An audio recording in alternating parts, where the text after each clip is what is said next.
भैया आज बड़ी प्रसन्नता हुई हमें। हमारा आना बहुत कठिन था, पुलिस वालों ने हमें मना कर दिया कि आप नहीं जा सकते हो, बहुत उपद्रवी हो आप। हमने कहा कि हम पुलिस ही नहीं ले जाएंगे। आओ, कह रहे ऐसा करना नहीं चाहिए, पर कर दिया। हमारे ज्येष्ठ भ्राता श्री, जिनसे हमने जीवन में बहुत कुछ सीखा, आपकी माधुर्यमयी वाणी, ओजपूर्ण वाणी, वेदपूर्ण वाणी, आपकी वाणी को सुनकर के, वेद परंपरा के श्लोकों का गायन सुनकर के ये पक्का है भारत में अब जावेद और नावेद हिंदू नहीं बनेंगे।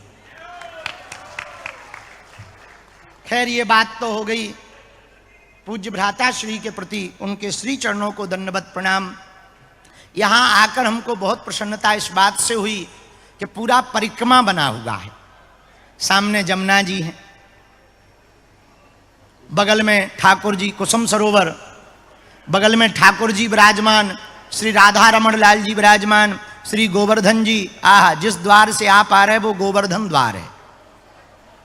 अच्छा, गोवर्धन नाथ भगवान भी विराजमान। इतना अद्भुत दिव्य रूप देखकर बहुत प्रसन्नता हुई। जिंदगी में हम पहली बार समय से पहले आए। हम भी पूज्य भ्राता श्री भी कह रहे थे हम भी बिफोर टाइम। हाँ, अच्छा, इसके पीछे आप लोग बहुत ज्यादा खुश ना होना। घड़ी तो सबके हाथ में है, पर घड़ी किसी के हाथ में नहीं। किस घड़ी क्या हो जाए ये घड़ी थोड़ी किसी के हाथ में, घड़ी सबके हाथ में। पूज्य रामायणी जी कहते हैं, समय समय पर होते हैं समय समय की बात, किसी समय का दिन बड़ा किसी समय की रात। समय समय पर होते हैं समय समय की बात, राम जन्म का दिन बड़ा कृष्ण जन्म की रात। तो टाइम का खेल है। तो आप ये ना मानना कि हम लोग समय से पहले आ गए तो उपकार कर दिया है। हम लोग एक बात आपसे और प्रार्थना करें, समय से पहले जो हो जाए वो अच्छा होता है। कुछ भी समय से, गांव में हमारे कहावत है, जैसे छोटे छोटे बच्चे बच्चियों को देख करके हमारे गांव के माता पिता कहने लगते, भाई समय पे शादी हो जाए अच्छी बात, समय पे ब्याह हो जाए अच्छी बात, समय पे सब काम काज हो जाए बहुत अच्छी बात। शाम होते ही घर के बूढ़े लोग कहने लगते, भाई समय पे घर आ जाओ, समय पे घर आ जाओ, अच्छी बात है।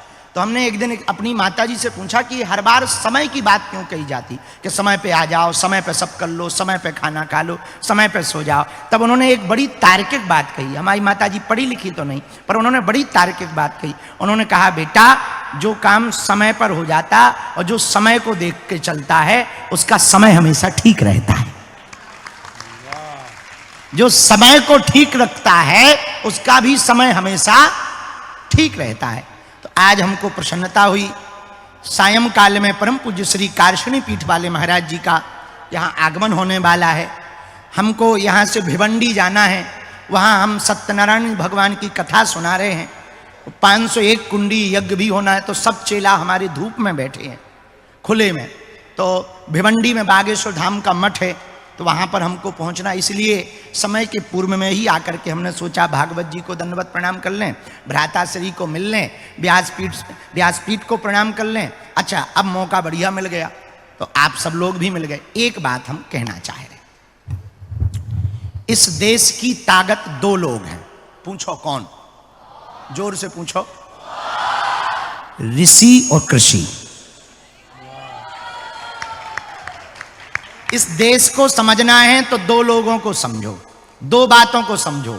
इस देश को समझना है तो ऋषि को समझो, कृषि को समझो। मेरे प्रियजनों, मेरे पागलों, एक बात तुम अपनी जिंदगी में याद रखना, हम ऋषि को जानेंगे तो संस्कृति को बचाएंगे, कृषि को जानेंगे तो अपनी परंपरा और आर्थिक स्थिति को बचाएंगे। दूसरी बात, कौन कौन अपने घर में महाभारत नहीं चाहता? हाथ उठाओ। जो हाथ नहीं उठा रहे वो क्या चाह रहे हैं? महाभारत। हाँ, जो महाभारत नहीं चाहते वो हाथ खड़े करें, हम तो नहीं चाहते। अच्छा, जो आप महाभारत चाहते हम नहीं चाहते, हमारा पक्का है, भैया भी नहीं चाहते। आप अपने जीवन को बहुत प्रसन्न रखना चाहते, अपने घर में महाभारत नहीं चाहते, अपने जीवन को बदलना चाहते। हम ज्यादा पढ़े लिखे तो नहीं है, जो भगवान हमसे बुलवा देते हम वो ही बोलते। भैया हम सीधी सीधी बात बोले, हमारे 2 मंत्र हैं, याद कर लो, तुम्हारी जिंदगी ना बदल जाए तो कहना। मेरे प्रियजनों, अपने जीवन में, अपने घर में तुम सुख शांति पाना चाहते, अपने घर में तुम महाभारत नहीं होने देना चाहते, अपने घर में तुम प्रसन्नता पाना चाहते, 2 मंत्र अपने बच्चों को सिखा करके जाना। पहला मंत्र है क्षमा करो, दूसरा मंत्र है क्षमा मांगो। क्षमा करना सिखाना और क्षमा मांगना सिखाना। क्षमा को अंग्रेजी में क्या कहते हैं? जोर से बोलो। किस बात की? सॉरी बोलने तो क्षमा को अंग्रेजी में क्या कहते? सॉरी। लड़ाई हो जाए सॉरी बोलो सो लड़ाई खत्म, अस्पताल में डॉक्टर सॉरी बोले सो। कितना गजब का शब्द है, कितना खतरनाक शब्द है, कितना गजब का शब्द है सॉरी। तो आप अपने बच्चों को व्यापार या कार देकर मरो या ना मरो, मेरे हिंदुओं हमारी प्रार्थना है अपने बच्चों को संस्कार देकर के मरो। व्यापार या कार देकर के मरोगे तो जरूरी नहीं तुम्हारे बच्चे बहुत आनंद से जीवन जी पाएंगे। मेरे प्रियजनों, पर संस्कार देकर के अपने बच्चों को मरोगे तो हम ये दावे के साथ कहते हैं वो व्यापार भी खड़ा कर लेंगे, कार भी खरीद लेंगे और जीवन भी आनंद से गुजार लेंगे। लेकिन हम लोग क्या देकर जा रहे हैं? एक गांव में सेठ जी थे, तो अपने मुनीम से बोले जरा चेक करो कितना माल पानी है। तो मुनीम ने कहा कल बताएंगे। तो रात भर वो बेचारा लेखा जोखा में लगा रहा। बोला हुजूर भगवान की बहुत कृपा है, 9 पीढ़ियां कुछ भी काम ना करें, इतनी संपत्ति है तब भी बैठकर खाएंगे, जैसे कि आपके ऊपर कृपा है। लेकिन वो जो सेठ था वो टेंशन में हो गया, धीरे धीरे कमजोर पड़ने लगा, बीमार पड़ गया। तो डॉक्टर ने कहा कि इनको कोई बीमारी नहीं है, टेंशन है। तो मुनीम ने पूछा कि सेठ जी टेंशन क्या है? बोले एक ही टेंशन है, जब से तुमने बताया कि 9 पीढ़ियां बैठ के खा सकती, पर 10वीं का क्या होगा? टेंशन। ये टेंशन है, ये टेंशन है, ये चिंता है, 10वीं का क्या होगा? भैया हम 10वीं की और आने वाली पीढ़ियों की चर्चा सोच सोच कर आज के वर्तमान को खराब कर रहे। जो चिंता में बैठा है वो भविष्य में जी रहा, जो पछतावा पे बैठा है वो भूतकाल में जी रहा, पर जो मुस्कुरा रहा वही वर्तमान में जी रहा है। इसलिए मुस्कुराइए। मुस्कुराना केवल इंसानों के भाग्य में है। कभी तुमने गधों को हंसते देखा? मिल ही नहीं सकते। गधा हंसता हुआ मिल जाए समझ जाना कुछ ही दिन में ये बंबई का आदमी बनने वाला है। हाँ, और कोई आदमी बिना हंसता हुआ मिल जाए समझ जाना ये 4 पैर वाला बनने वाला है। तो इसलिए मुस्कुराओ, प्रसन्नता पूर्वक रहो और अपने बच्चों को ये मंत्र देकर जरूर जाना, क्षमा करो, क्षमा मांगो। ये आदत आप यदि अपने बच्चों को देकर जाएंगे, हम बहुत प्रेम पूर्वक करें, बहू और सास की लड़ाई भी कम हो जाएगी, बेटा बेटी की लड़ाई कम हो जाएगी, घर घर नहीं घर मंदिर हो जाएगा। जिस घर में क्षमा मांगने की और क्षमा करने की आदत होगी वो घर घर नहीं स्वर्ग जैसा बन जाएगा। बस यही बात कह के अब बाकी प्रवचन तो आज की कथा हमारी इतना ही बहुत है। ज़्यादा ज्ञानी झेल नहीं पाते हैं ज़्यादातर लोग। हम सीधे सीधे हैं ना। तो यहाँ आप सब प्रबुद्ध लोग बैठे हो, भगवान की आप सब पे बहुत कृपा है। हम हनुमान जी से आपके लिए प्रार्थना कर रहे, ठाकुर जी से, अपने सन्यासी बाबा जो हमारे देवता हैं उनसे प्रार्थना कर रहे, आपके पूरे परिवार पर कृपा बनी रहे और खूब मन प्रसन्न रहे। मुस्कुराते रहो, हर हाल में मस्त रहना सीखो, खुश रहना सीखो। दुनिया को बदलने के पहले खुद को बदलो। खुद टेंशन में रहोगे तो दुनिया भले ही खुश रहे, तुम्हारा कुछ होने वाला नहीं है, और खुद खुश रहोगे दुनिया भले ही टेंशन में रहे, क्योंकि अपन टेंशन लेने नहीं आए, देने आए हैं। इसलिए बहुत मुस्कुराते हुए आनंद के साथ अपना जीवन व्यतीत करो। यही मंगल प्रार्थना करते हुए अब हम आपसे विदा लेंगे। उसके पहले एक सूचना देना चाहेंगे, पूज्य महाराज जी भी आएंगे, आप भी। 300 बेटियों का कन्यादान बागेश्वर धाम पे 15 फरवरी को है, और पहली बार इतनी संख्या में वहां पर 300 बेटियां आदिवासी सब समाज की हैं। भैया किसी मठ की दान पेटी में आने वाली चढ़ोतरी से गरीबों की बेटियों का घर बसाया जा रहा, उसका निमंत्रण है।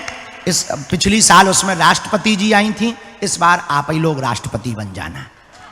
हाँ तो आ जाना, सबको हमारा निमंत्रण है। भगवान बुलाएं तो आ जाना, नहीं तो बेटियों का विवाह तो होना ही है, वो तो पक्का है, हनुमान जी करवा रहे हैं। तो सबको हमारा निमंत्रण है और मुस्कुराते हुए प्रसन्न रहो। यही अपने गुरु जी के चरणों में दंडवत करके पूज्य भ्राताश्री, ज्येष्ठ भ्राता पितृ समा, ज्येष्ठ भ्राताश्री के चरणों को दंडवत प्रणाम करके आप सबको सीताराम। यजमान जी बहुत अच्छे हैं, इनके ऊपर पूज्य कारशनी पीठ वाले महाराज जी की बहुत कृपा है। अब दोबारा फिर कभी मौका मिलेगा, फिर हम बढ़िया बढ़िया कथा सुनाएंगे। 7 दिन यहाँ आस पास उपद्रव हो जाए 7 दिन में तो इतने हंगामे हो जाए, काले झंडे लेके न करें सारे, या तो घर वापसी करेंगे या फिर घर वापसी करेंगे या घर खाली करेंगे, 2 ही रास्ते आदमी तो हम खतरनाक है। अच्छा, खुद की तारीफ हम खुद इसलिए कर लेते हैं, कोई हमारे लेवल की कर नहीं पाता है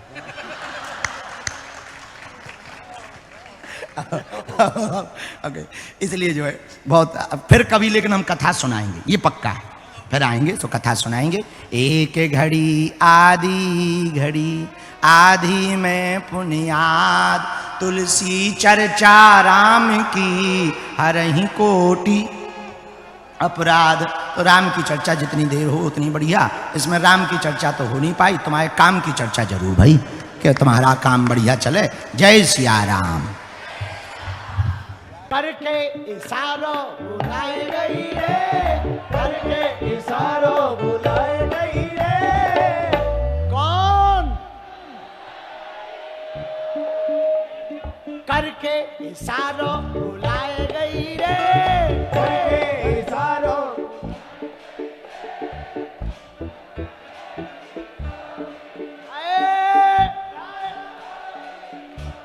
हमें सुनाई नहीं दिया, ऐसे काम नहीं चलेगा। दोनों हाथ उठा के करके इशारों बुलाए गई रे, करके इशारों बुलाए गई रे।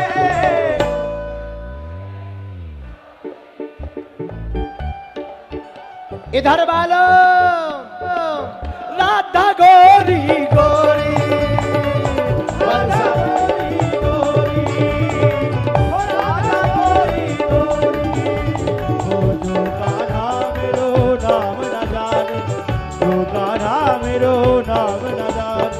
जो गाना मेरो नाम न जाने, जो गाना मेरो नाम न जाने। ऊंची अटारी बताई गई रे, ऊंची अटारी बताई गई रे।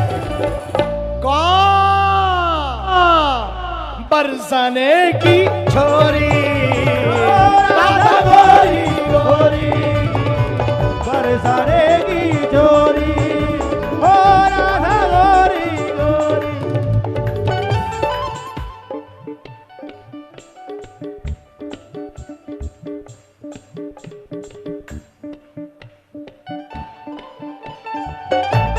दोनों हाथ उठा के